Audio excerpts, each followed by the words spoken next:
Assalamualaikum warahmatullahi wabarakatuh. Hai everyone. Di sini kita akan menjelaskan tentang poin-poin teori kriminologi dan kejahatan. Oke. Sebelum saya menjelaskan apa sih kriminologi, apa sih kejahatan, apa sih poin-poin teori-teorinya. Nah, di sini saya akan izinkan saya untuk menyebutkan dari 4 poin. Sebenarnya 3 poin ya, tapi kita jabarkan jadi 4 gitu loh. ya. Oke, yang pertama itu penjelasan singkat tentang kriminologi. Dan yang kedua penjelasan singkat tentang kejahatan.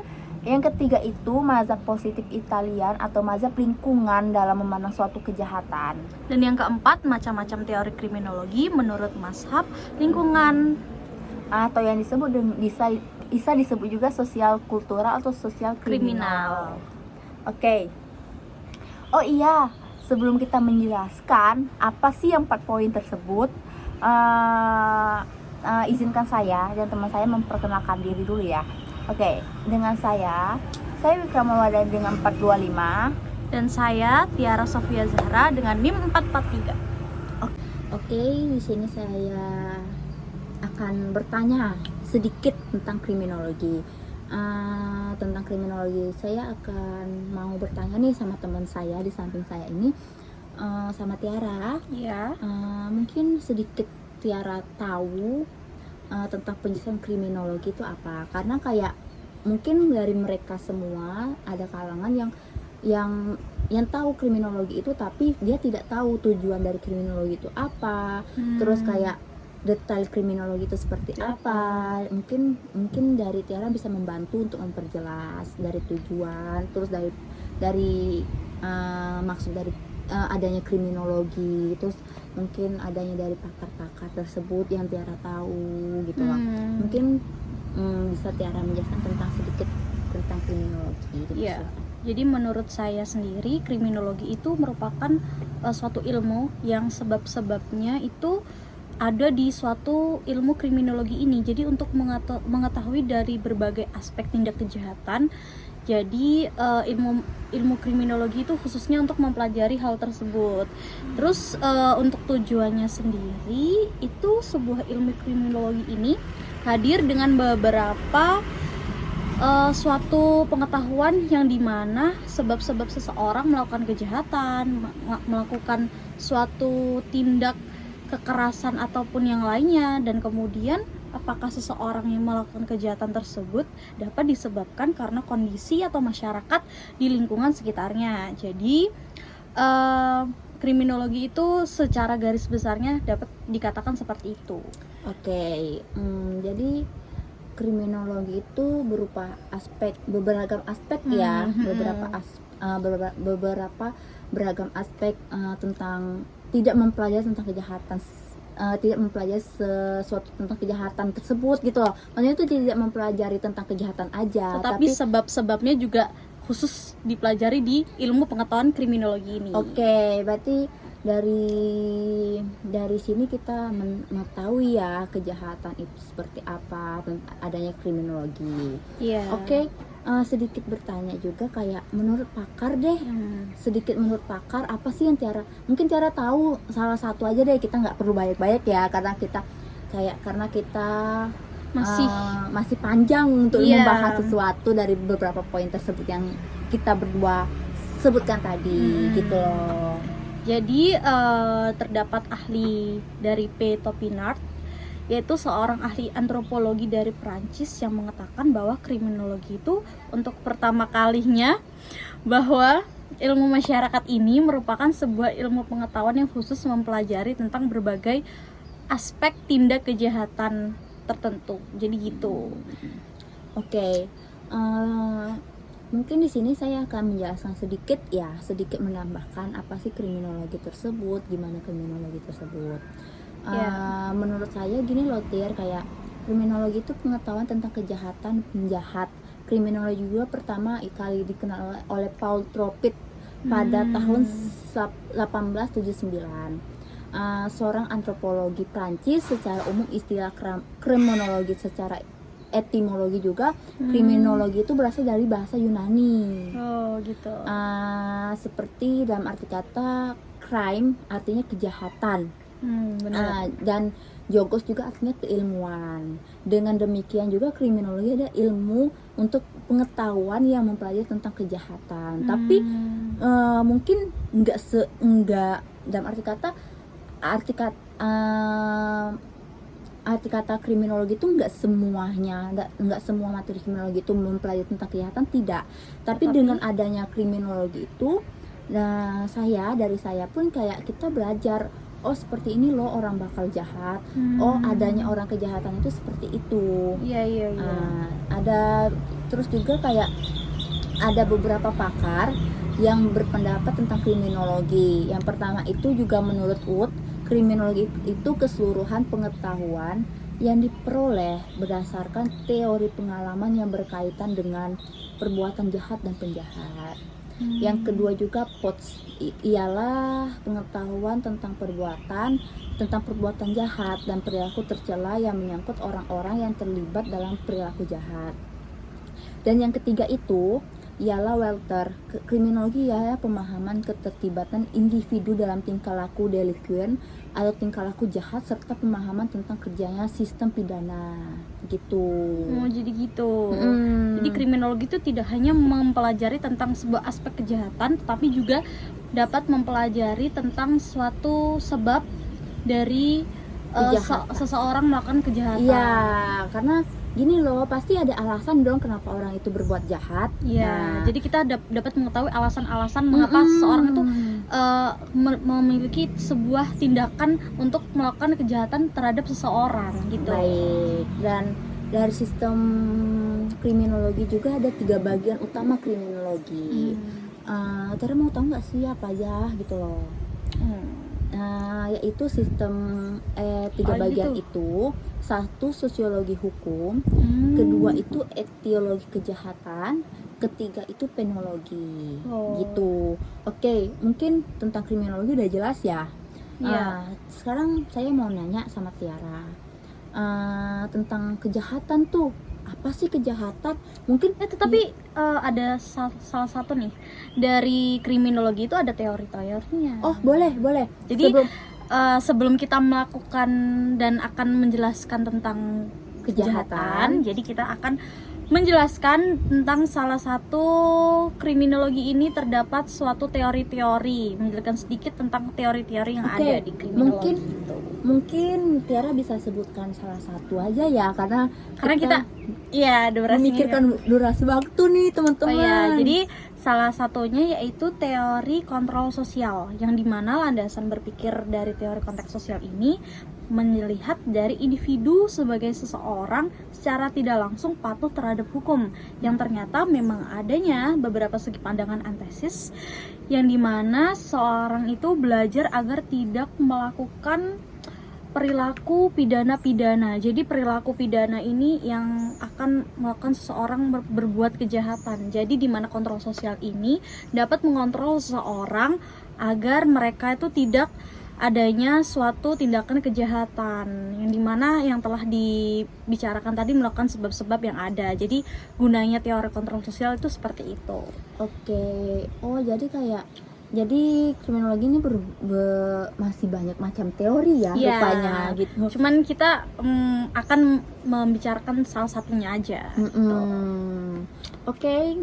Sudah tentang kriminologi, saya mau menjelaskan saya mau menanyakan sedikit mungkin tentang kejahatan tuh Tir, kayak mungkin banyak di luar sana kejahatan tuh orang jahat tuh karena emang dia jahat aslinya gini loh. Atau enggak orang yang baik terus karena ditindas akhirnya dia menjadi jahat kayak gitu. Enggak gitu ya teman-teman, kayak ternyata enggak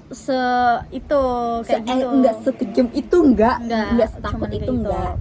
Tapi maka demikian kita berdua itu dari Agni mau bertanya nih, karena dari Agni juga menanggapin ya Tir, kejahatan tuh kayak kalau ada sih contoh kayak kejahatan tuh kayak pembunuhan, terus atau orangnya udah yang psikopat gitu. Iya, itu tuh ngeri banget gitu lah. Kejahatan. Bener, itu ngeri banget. Jadi saya sendiri kayak merasa takut tentang kejahatan yang ada di luar sana gitu benar. ya. Jadi juga saya merasa takut juga melihat ini orang kenapa gitu loh. Ada Apakah apa? ada sebab-sebab yang harus dilakukan karena seseorang tersebut sehingga melakukan suatu tindak kejahatan Iya. yang meresahkan masyarakat di luar Iya, sana? tapi ya. kayak kembali lagi saya mau bertanya lagi nih. Mungkin Tiara bisa betul. menjelaskan tentang kejahatan buat saya, karena saya merasa takut ya, di luar sana banyak kejahatan, perampokan, pencurian segala macam. Iya, jadi kejahatan ini juga diartikan sebagai perilaku yang dimana seseorang itu melanggar suatu aturan hukum yang akibatnya dapat dijerat dengan hukuman-hukuman yang ada, baik sanksi ataupun hukuman penjara. Jadi kejahatan ini dapat diartikan secara langsung maupun tidak langsung dalam bentuk kelalaian ataupun berakibat pada hukuman, yang dimana perspektif hukum ini berperilaku dalam suatu kejahatan yang terkesan aktif ataupun manusia yang berbuat suatu kejahatan tersebut. Jadi gitu. Oke, mungkin bisa dijelaskan sih kayak kenapa orang bisa bertujuan tentang kejahatan, terus apa aja jenis-jenis kejahatan. Oh, Karena jadi gitu. kita di luar sana banyak, kita taunya tuh cuman perampokan, Penculikan. pencurian. Jadi kayak gitu-gitu ya. Jadi jenis kejahatan itu ada kejahatan yang terorganisir, yang dimana kejahatan ini memiliki suatu ikatan sosial atau jaringan sosial yang kuat, sehingga individu ataupun kelompoknya bergabung memiliki suatu tindakan tersebut yang bersama-sama memperkaya diri dengan secara sistematis dan terencana dan juga secara rapi dan detail. Kemudian yang dimana itu sebagai contohnya itu ada korupsi, yang dimana pejabat publik di Indonesia itu sering terjadinya suatu kasus korupsi yang dimana mereka itu seorang individu ataupun kelompok itu memiliki suatu rencana yang terorganisir sehingga melakukan suatu tindak kejahatan tersebut. Jadi kayak gitu. Oke, jadi itu kejahatan terorganisir. Iya. Selain itu ada nggak? Ada dong, yaitu kejahatan tanpa korban. Oke, sebentar. Saya akan menanya, kejahatan tanpa korban memang ada? Ada dong. Gimana tuh? Nah, Apa sih maksudnya gitu loh? Nah itu mari kita jelaskan ya. Jadi kejahatan tanpa korban ini yaitu merupakan kejahatan yang penyebabnya timbul korban yang dimana pada orang lain, yang alasannya tuh banyak banget. Jadi karena tindakan perilaku tersebut merugikan dirinya sendiri. Akibatnya contohnya tuh seperti ini. Adanya penyalahgunaan narkoba yang dilakukan suatu artis di Indonesia. Jadi penyalahgunaan narkoba pada artis ini, seorang artis ini itu merupakan suatu tindakan kejahatan. Dia tidak adanya korban, melainkan korbannya diri sendiri, bukan orang lain. Jadi kejahatan tanpa korban ini bukan tanpa korban mengorbankan orang lain, tetapi dia berkorbannya diri sendiri. Oke, Jadi gitu. jadi kalau kita narkoba nih, itu jadi itu disebut kejahatan tanpa korban. Ya, Jadi korbannya gitu. cuman diri kita ya, bukan orang lain. Tanpa melibatkan korban orang lain. Oh baik, gitu. saya mengerti. Oke, ada lagi nggak? Ada dong, yaitu kejahatan korporat yang dimana teman-teman apa itu? Jadi mari kita simak ya. Kejahatan korporat ini merupakan kejahatan dalam arti kriminalitas yang dilakukan dengan atas nama organisasi ataupun perusahaan tertentu, yang dimana dimaksudkan yaitu menekan dengan angka kerugian. Jadi contohnya seperti perusahaan tertentu nih, misalnya perusahaan si A yang membuat limbahnya langsung membuang suatu limbah yang dibuang di laut, ataupun dia mendirikan perusahaan sehingga limbahnya itu dibuang di sungai ataupun yang lain-lain, sehingga mengakibatkan lingkungan tersebut itu tercemar. Jadi gitu. Jadi kayak banyak ya yang kita lihat di berita-berita kayak apa tuh, kayak pencemaran limbah, terus kayak punya rumah sakit tapi limbah dari rumah sakitnya itu dibuang kayak secara sembarangan. Jadi kayak itu tanpa mengolahnya. Gitu. Okay. Jadi itu termasuk suatu tindakan kriminalitas, teman-teman. Jadi gitu. Oke. Jadi ya sebutnya kejahatan korporat. Jadi kejahatan itu nggak hanya di pencurian ataupun yang secara kasat mata kita lihat gitu aja, enggak. Jadi rupanya dengan kita membuang limbah sembarangan itu menjadi suatu tindak kejahatan. Benar. Saya baru tahu. Jadi kejahatan itu macam-macam, teman-teman, sebenarnya gitu. Oke, dengan adanya tujuan apa artinya dalam kejahatan itu, Hmm. apa sih faktor dari orang membuat kejahatan? Oh, jadi banyak. Apa emang dia emang dari keinginannya kah, atau Hmm. emang dari diri sendiri, atau emang dia dari lahir toh, atau emang dia udah dididik sama orang tuanya, kamu harus gini, kamu harus itu.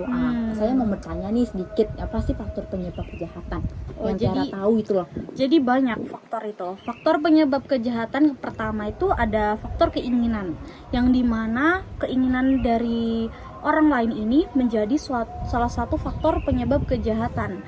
Keinginan dari psikologi manusianya yang itu kekurangan yang apa yang dimilikinya. Jadi dia merasa kurang, terus berkeinginan untuk mendapatkan hak orang lain, itu merupakan salah satu faktor penyebab kejahatan sehingga mereka melakukan perampokan, pencurian ataupun yang lainnya seperti itu.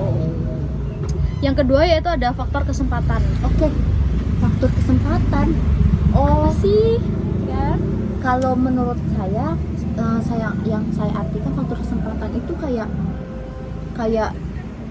dia di dalam keadaan sepi, jadi kita harus Memiliki kesempatan. Nah, apakah gitu?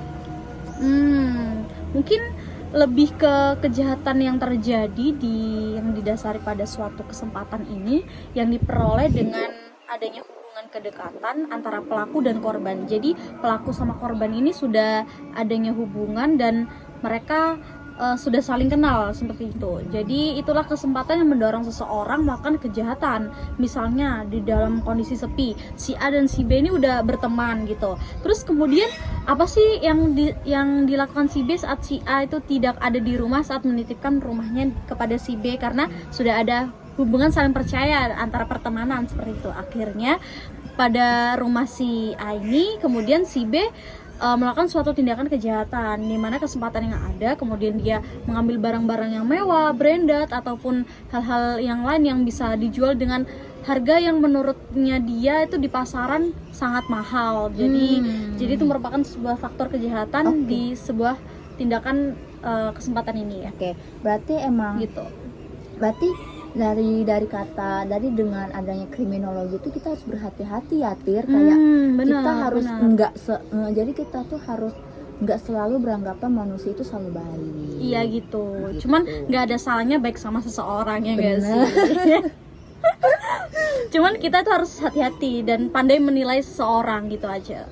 Tapi kita juga kalau mau seuzon takut dosa ya, Tir. Iya, itulah. Tapi dengan adanya kriminologi kita belajar buat kayak mengerti artinya kejahatan, mengerti tujuan Artinya. dari kejahatan. Mm-mm. Terus apa lagi nih, Tir? Ada Nah lagi yang nggak? terakhir ada dong, yang terakhir nih, yaitu lemahnya iman, yang dimana Kalau seseorang namanya ini iman berarti kurang sholat ya. Oh enggak gitu juga. Jadi seseorang itu memiliki salah satu unsur kejahatan yang imannya ini berkaitan dengan kepercayaan pada Tuhan. Jadi definisi iman ini diyakini di dalam hati, kemudian dilakukan secara amal dan perbuatan, diucapkan secara lisan, dan iman yang berhubungan dengan lembaga agama ini sangat memiliki keterkaitan masyarakat untuk mencegah suatu tindakan yang melanggar hukum, seperti halnya itu tadi suatu tindakan kejahatan. Jadi adanya suatu lembaga kemasyarakatan yang beragama ini dapat mencegah gitu adanya faktor dari lemahnya iman ini ya gitu. Oke. Mungkin yang Tiara tahu, mungkin ada sih pakar atau ahli gitu menyebutkan kejahatan itu apa? Kalau pakar belum ada ya. Belum ada. Oke, Belum nggak ada. apa-apa. Belum ada. Oke, di sini izinkan saya buat menambahkan sedikit ya tentang kejahatan yang saya dapat. Kembali lagi dengan omongan Tiara, ya benar, omongan Tiara teman saya di samping ini benar sekali. Kejahatan itu tidak selalu di depan mata, tetapi juga ada di kasat mata. Iya. Baik, benar. saya menambahkan sedikit tentang kejahatan. Kejahatan adalah suatu nama atau cap yang diberikan orang untuk menilai perbuatan tertentu. Sebagai pembuatan penjahat, pengertian kejahatan tersebut bersumber dari alam nilai. Demikian, kejahatan memiliki pengertian yang sangat relatif, Tir. Gitu ya. Relatifnya yang kayak gimana tuh misalnya? Oke. Relatif itu tuh tergantung pada manusia memberikan penilaian itu. Jadi apa yang disebut kejahatan oleh seseorang belum tentu dilakuin oleh pihak lain sebagai. Kan kita banyak nih, kalau misalnya kita berteman, Iya. kita berteman dengan orang jahat, tuh Tapi kita nggak tahu Iya. itu orang itu jahat apa enggak ya benar. nggak Tapi sih? orang juga kayak kita berteman dengan orang jahat, jadi orang lain tuh menilai kita juga jahat Gitu. karena kita berteman sama orang jahat. Hmm. Tapi tidak semua yang dinilai dengan orang lain itu jahat kita lakukan, tidak gitu Tidak. loh. Tergantung manusianya. Benar, berarti. benar sekali. Iya. Suatu kejahatan pula menurut hukum juga, kejahatan juga apabila dilihat dari peraturan perundang-undangan dalam hal pidana nih, yaitu norma yang termasuk dalam pidana kejahatan ialah perbuatan yang oleh undang-undang dinyatakan sebagai tindakan pidana. Oh gitu. Ada juga sih kayak ada kan orang berbuat jahat kita maafin, kita segala Iya. macam, tapi kembali lagi kita harus menilai kejahatan itu seperti apa dulu. Apa kejahatan yang dilakukannya dulu? Benar, karena kalau kembali lagi yang kamu sebut ya, Iya. kita juga nggak boleh seuzon, kita Hmm. nggak boleh memfitnah orang. Tapi kembali lagi apa sih yang dia lakukan? Tapi kalau emang tindakan kejahatan itu udah melanggar hukum, dia harus menerima sanksi tindakan pidana. Kejahatan juga terdapat dua jenis pandangan pada pengertian kejahatan, yaitu pengertian kejahatan secara yuridis, Iya. juridis impression. Secara yuridis formil, kejahatan adalah semua tingkah laku yang melanggar tindakan atau ketentuan pidana. Yang kedua juga pengertian kejahatan tentang religius. Religius. Iya, benar, maaf. Iya. Dimana kayak keagamaan gitu. Benar. Religius itu impression, yaitu pengertian mengidentifikasikan jahat dengan dosa, jahat dan dosa. Dalam arti religius itu merupakan sinonim berbuat jahat, adalah dosa, gitu ya? sebaliknya berbuat dosa, dosa adalah kejahatan. Jadi kayak kembali lagi yang kamu omongin, tidak semua kejahatan itu bakal dipandang baik, dan tidak semua kejahatan itu dipandang buruk. Gitu. Jadi suatu tindak kejahatan itu merupakan satu tindakan yang tidak harus dipandang baik buruknya, kemudian akhirnya menyimpulkan bahwa seseorang itu orang ini kayak jahat nih, bakalan kayak gitu. Enggak. Jadi kayak kita harus mempelajari dulu. Iya, gitu. makanya tentang adanya pelajaran ini. atau mata kuliah ataupun menurut pakar-pakar itu kriminologi ini adanya. Kenapa kita harus mempelajari kriminologi? Kenapa kriminologi itu harus ada? Karena membuat kita kayak jangan selalu tersuuzon sama seseorang. Ya, gitu. Jangan beranggapan kejahatan itu jahat. Iya, Jangan benar. beranggapan kejahatan itu kejam, sakit, jangan. Oke. Sekian dari poin 1 dan 2 yang udah kami jelaskan. Yuk kita berlanjut ke poin selanjutnya, yaitu mazhab positif Italian positif Italian. dan mazhab lingkungan dalam memandang suatu kejahatan. Jadi Wikra, kita kan membahas tentang poin yang ketiga, yaitu di mana membahas suatu mazhab positif Italian dan mazhab lingkungan dengan memandang suatu kejahatan. Jadi menurut Wikra sendiri itu apa sih mazhab positif Italian ini? Oke, sedikit saya menjelaskan ya. Ya. Mungkin dari saya tidak terlalu banyak karena saya tidak, dalam arti kata yang saya sebut itu belum tentu jelas dan belum tentu benar gitu loh, menurut pakar-pakar, menurut dosen-dosen yang mengerti tentang kriminologi, tentang mazhab Italian. Oke, sedikit saya menjelaskan nih. Mazhab Italian itu dikenal dari Dr. Lombroso. Ialah seseorang maha guru di sebuah universitas di Turin atau Italia. Dalam ilmu kedokteran tersebut, kehakiman dan psikiatri, apa sih psikiatri itu kayak psikiater ya? Psikiatri. Beliau juga menjadi dokter jiwa di sebuah penjara Italia. Nah, mazhab Italian itu beliau pun telah menyelidiki dan mengukur bentuk badan dan tengkorak dari lebih kurang 350 orang, Tir. Oh, kok bisa gitu ya? Iya.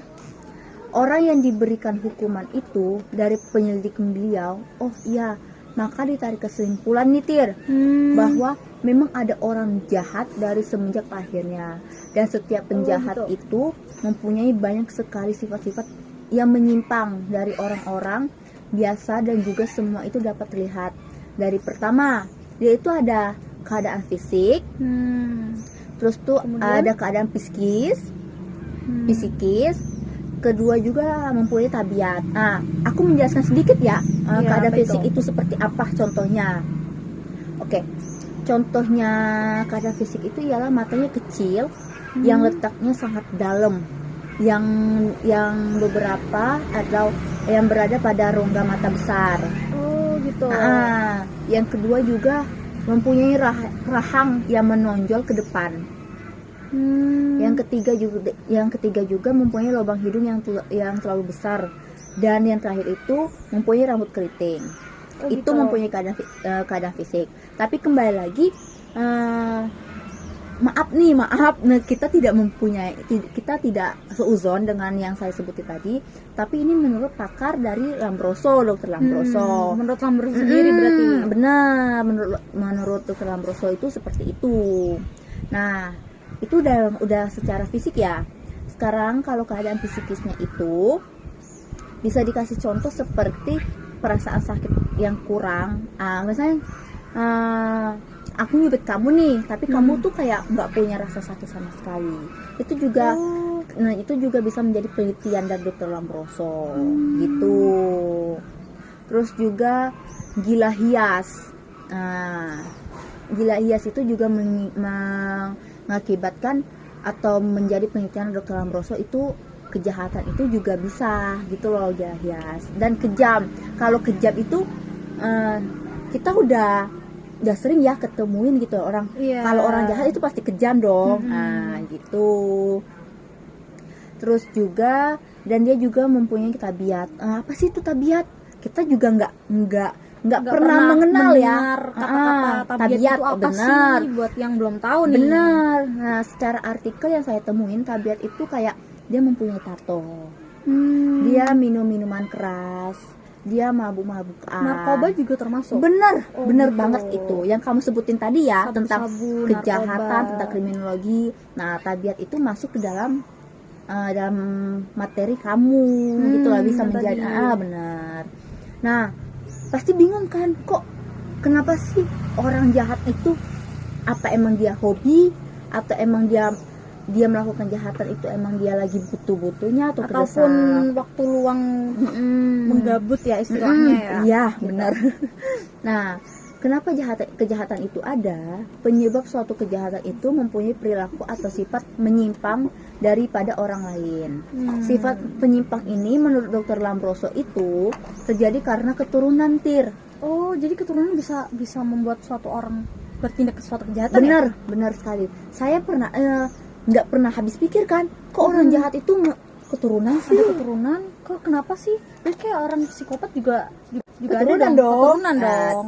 Tidak sama sekali, tetapi juga kayak pasti kita juga mikir dong, kalau keturunan masa orang tuanya nggak mendidik anaknya yang baik Dengan baik.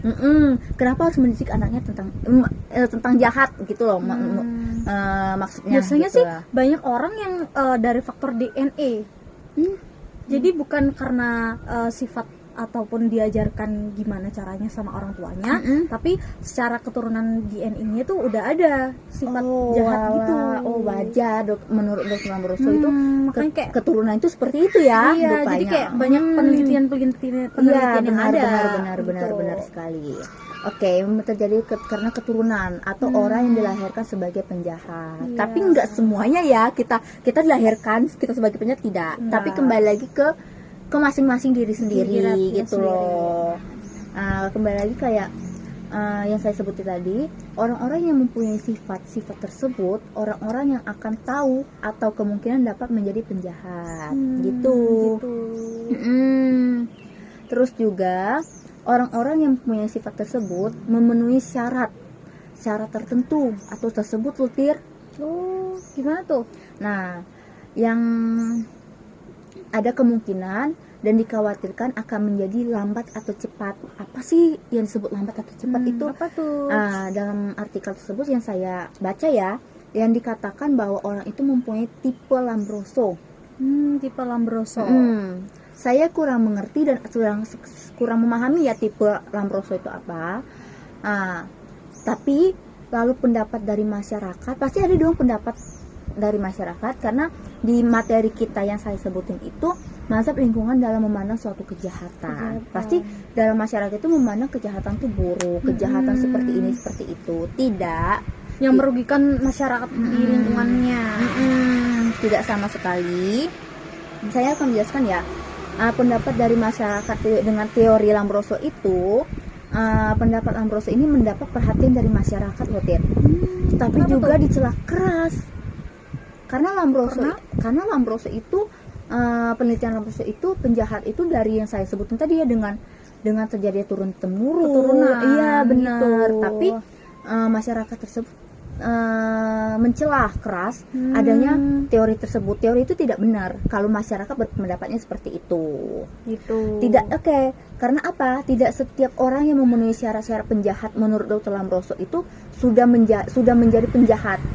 Dan artian kalau misalnya syarat-syarat udah terpenuhi, dia bakalan menjadi penjahat Enggak. gitu. Gini loh, masa Jadi iya nggak kayak semua ya guys? enggak sama sekali. Gini, contohnya deh kayak masa iya ada perempuan yang rambut keriting terus hidungnya besar itu jahat? Tidak dong. Enggak dong. Nah, makanya Berarti itu tidak memandang dari faktor fisiknya benar, doang. makanya itu masyarakat itu ibaratnya tuh tidak meyakinkan penelitian Dr. Lombroso itu benar. Karena pendidikan ditekankan hanya pada faktor perseorangan. Dalam arti kata perseorangan tuh tidak semua orang loh, Tir. Oh, gitu.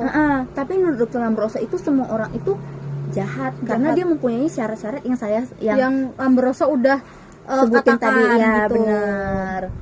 Terus juga pada faktor perseorangan mencari sebab-sebab kejahatan pada diri si penjahat tersebut. Bahkan pendapat pakar itu bisa bertentangan dengan masyarakat, Tir. Oh, gitu ya. Iya, makanya masyarakat itu kayak menilai penelitian Dr. Lombroso itu selalu salah. Berarti banyak yang menentang dengan penelitian yang Lombroso lakukan ini. Benar. Jadi saya jelaskan itu kembali lagi kayak kita juga tidak bisa bertentangan dengan pakar-pakar gitu loh. Teori-teori pakar-pakar. Karena dia udah meneliti segala macam Iya, dan benar. mempersiapkan segala macam, sehingga Terkadang juga mereka menyebutkan syarat-syarat tertentu itu tadi yang Lombroso benar. contohkan. Tetapi juga ada juga beberapa pakar juga itu dicela juga sama masyarakat. Jadi masyarakat menganggap pakar itu salah. Penelitian pakar itu salah. Penelitian pakar itu kayak menurutnya tuh kayak tidak benar gitulah. Jadi menurut masyarakat juga, menurut pakar tersebut tuh penelitiannya tuh seuzon gitu, bukan seuzon tapi kayak dia penelitian tuh dianggap kayak semua orang tuh menjadi jahat. Tidak benar, gitu. Salah. Penelitian pakar itu kayak menurutnya tuh kayak tidak benar gitulah. Jadi menurut masyarakat juga, menurut pakar tersebut tuh penelitiannya tuh seuzon gitu, bukan seuzon tapi kayak dia penelitian tuh dianggap kayak semua orang tuh menjadi jahat. Tidak benar, gitu. Salah. Berarti Kak, pandangan masyarakat kayak gitu tuh lumayan untuk janganlah ya. Bener. Karena itu pakar-pakar ini udah para ahli yang mereka itu udah nggak setahun 2 tahun tapi berpuluhan tahun juga meneliti. Bener sekali. Tapi juga nggak bisa mentah-mentah juga diolahnya oleh masyarakat. Jadi ya gimana ya? Ya kembali lagi menurut kita diri masing-masing diri ya, masing-masing aja. Karena kalau kita percaya dengan penelitian pakar-pakar ya monggo, tapi kalau kita percaya dengan pendirian kita juga silakan. Tidak memaksa kita harus mengikuti penelitian pakar gitu loh ibaratkannya. Benar. Nah, singkat penjelasan tentang poin nomor 3. Iya, gitu. Jadi ada poin yang terakhir nih, Wik. Yaitu teori kriminologi menurut mazhab lingkungan. Jadi mau nanya dong, apa aja sih poin-poinnya ini? Aku menjelaskan sedikit ya. Selebihnya aku mau nanya ke kamu juga sih, kayak tentang poin 4 ini loh. Oke, di sini aku akan berdiskusi, akan menjelaskan tentang macam-macam teori kriminologi menurut mazhab lingkungan atau sosial kultural, atau sosial juga bisa disebut sosial kriminal. Oke, selain kejahatan juga kriminologi memiliki teori dalam berbagai kalangan. Jadi menurut Sujono Dirjo Susiro terdapat beberapa golongan tentang teori dalam kriminologi, seperti teori asosiasi diferensial yang kamu sebutin tadi loh. Nah, gitu ya. itu juga masuk ke macam-macam teori. Nah, dalam teori ini pakarnya yaitu Suderlon. Beliau menghipoteskan bahwa perilaku krimino itu dipelajari melalui asosiasi yang dilakukan dengan mereka yang melanggar norma-norma masyarakat termasuk norma hukum. Nah, teori tersebut juga mengenai kejahatan, bahwa perilaku kriminologi seperti halnya perilaku sosionya dipelajari. Terus juga krimino itu mempelajari dalam hubungan interaksi dengan orang lain melalui suatu proses komunikasi. Jadi kejahatan itu juga bisa melalui komunikasi loh, Tir. Contohnya gimana tuh? Kayak perampokan sebuah rumah yang kamu sebutin tadi. Itu kan pasti ada ibaratnya bersengkokolan ya sama beberapa grup buat kita direncanakan ya. Bener, perampokan berencana lah ibaratnya, kejahatan berencana. Itu pasti melalui berdiskusi dong. Kita harus bagaimana untuk mendapat sebuah mungkin benda lah yang harus kita rampok. Gitu. Juga bagian penting. Juga ada bagian penting dari mempelajari perilaku kriminologi terjadi dalam pergaulan dengan mereka yang melakukan kejahatan, yang berarti dalam resolasi langsung di tengah pergaulan. Jadi kalau kita terlalu misalnya mendalami pergaulan kita, itu bakal kita mendapatkan efek seperti itu, efek sampingan seperti kejahatan gitu. Iya. Kembali lagi yang saya sebutin, itu kembali lagi sama diri sendiri. Kalau diri sendiri mendalami dengan keilmuan keagamaan, terus mendalami dengan kebaikan segala macam, insya Allah kita bergaul dengan seseorang pun tidak akan berjerumus dengan kejahatan. Jadi kontrol sosial dalam diri dia sendiri ya. Mempunyai kontrol sosial tuh. Mempelajari perilaku kriminal termasuk dalam teknik melakukan kejahatan dan motivasi dorongan atau alasan pembenar. Dan terakhir itu dorongan tertentu yang itu dipelajari melalui penghayatan atau peraturan perundang-undangan yang menyukai atau tidak menyukai sesuatu lah. Oke, sebenarnya masih banyak banget si Tir sebenarnya teori dari Sutherland, tapi saya menyebutkannya sedikit aja ya, yang itu aja. Oke, yang kedua itu teori tegang atau Stein. Gimana tuh? Jadi menjelaskan sedikit, jadi penemu teori ini adalah Robin Card atau Merton, yang mana ia menyatakan bahwa pada dasarnya manusia itu baik, namun karena adanya kondisi sosial yang mengakibatkan tekanan atau stres, maka terjadi ketegangan strain. Nah, tegangan strain itu adalah bersumber dari 4 faktor, Tir. Apa aja tuh faktornya? Yang pertama itu faktor dari gagal mencapai tujuan yang bernilai positif dalam diri dan hadirnya stimulasi negatif.